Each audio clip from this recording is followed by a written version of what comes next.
বাক স্বাধীনতা এখন কোথায়? বাক স্বাধীনতা নিয়ে চিল্লাচিল্লি করা পাবলিকরাই বা এখন কোথায়?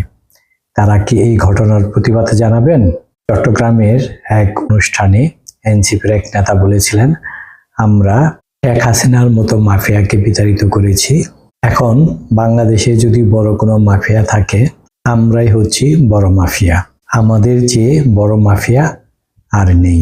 এনসিপির নেতা জুবাইরুল আলম মানিক কথা বলেছিলেন 9 জুন চট্টগ্রামে এই ঈদ পুনর্মিলনের অনুষ্ঠানে একথা বলার পর দিনই দলের পক্ষ থেকে তার বিরুদ্ধে ব্যবস্থা নেওয়া হয়েছে।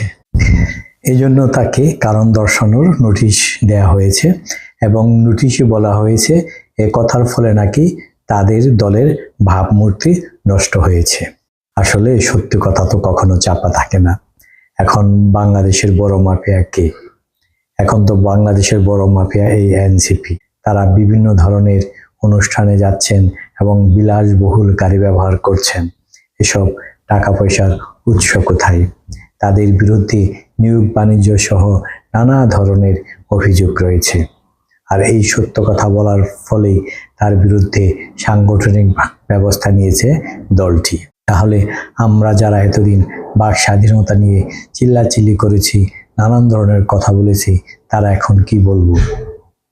এনসিপিতেও তো কোনো বাক স্বাধীনতা নেই।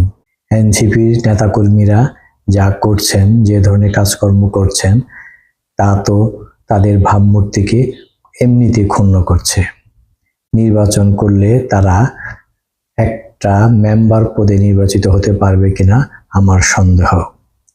সরকার যদি তাদের বিশেষ ব্যবস্থায় সংসদের কোনো আসন না দেয়, তারা একটি আসনেও নির্বাচিত হতে পারবে না, এটা আমি গ্যারান্টি দিয়ে বলতে পারি।